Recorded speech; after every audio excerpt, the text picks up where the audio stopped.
we've got Aljamain Sterling set to defend his title against Henry freaking Cejudo, making his return.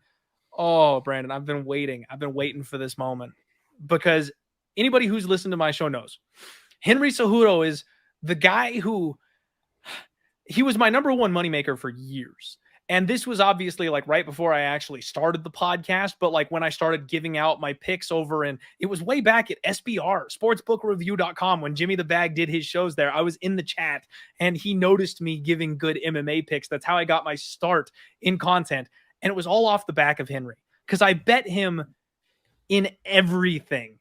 I had him in a parlay at UFC 249 versus Dom, and I had him at inside the distance plus 132 versus Marlon Moraes, had him on the money line plus 170 versus TJ, had him at 3-1 versus DJ. Like, Cejudo has been my guy, and I was so sad when he hung it up, but he's coming back to a real tough challenge.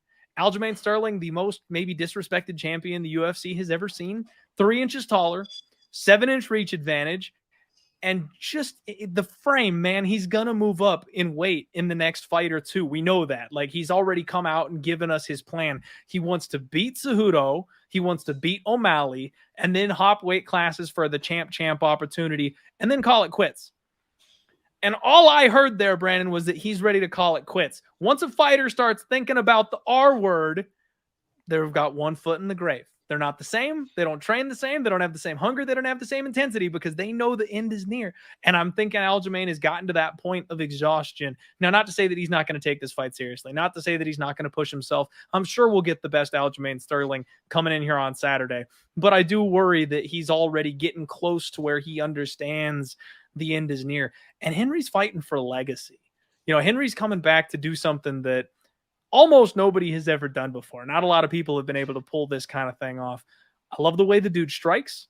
Obviously, the best grappler probably in this division, maybe even in the entire UFC with the credentials that he's got. I think he can out-style Aljamain in the grappling, in the wrestling. The jiu-jitsu worries me just a tick because of kind of what Aljamain did to Petr Yan with the back takes and things like that. I know you guys don't believe in body triangles, so I hope that Henry's got the answer for that kind of a situation coming into this fight, but I think this will be very close. I think it'll be very competitive, and at the end of the day, I think that you would be a fool to doubt Henry Cejudo after everything he's done to this point in his life. We've got to pick him. Minus 110 on both sides. I lie. Henry Cejudo is now minus 120. Over on Superbook Sports. Aljamain has flipped to the plus 110 underdog here in this spot. I haven't bet anything yet, Brandon, because like I said, I've got a history of going to the bank with Henry Cejudo, and I had to make sure that my brain agreed with my heart here in this spot before I pulled any triggers on it. And what I came to is that I think I just have to ride or die with Henry Cejudo. I think this fight's going to be competitive. It's going to be close. I can see where Aljamain Sterling has some serious advantages, but my guy has never let me down. I'm going to bet Henry Cejudo. I'm going to bet him to get his belt back and do something that only the legends do because I think he's deserving of that title. And I think he's the man. I'm betting Henry Cejudo on Saturday, and I think we've got and new. Brandon, talk to me, buddy. What are you doing here? I don't think I'm allowed to talk about this one, and I'm not That's a good talk point about this one. I have trained with Henry for a long time, since I was 18, 19 years old. I was at his house on Easter. So this one's a little bit too near and dear to me. If you guys want a good story about Henry, tune into our podcast. Santino ends the show talking about Henry, and it's a really, really, really good one.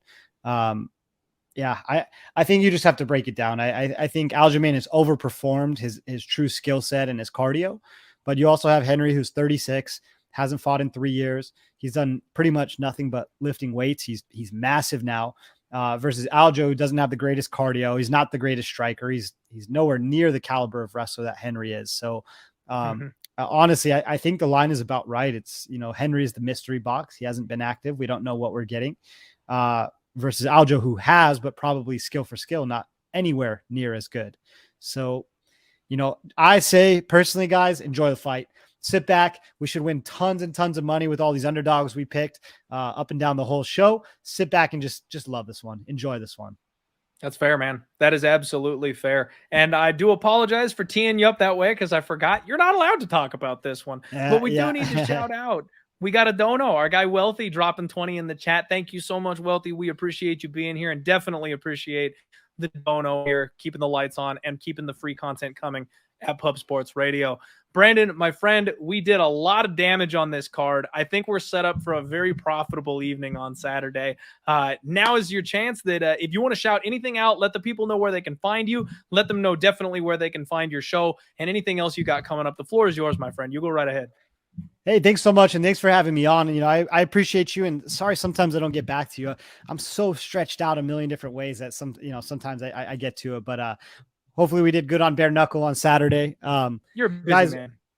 yeah. So I run a Discord with Santino DeFranco, who is the head coach of one Henry Cejudo and head coach of Fight Ready, and been my coach for almost 10 years now. So check us out, Santino DeFranco on YouTube. Podcast usually comes out on Tuesday mornings. We run a Patreon, we run a Discord. It's pretty all inclusive. It's got every sport, everything, all kinds of good stuff. And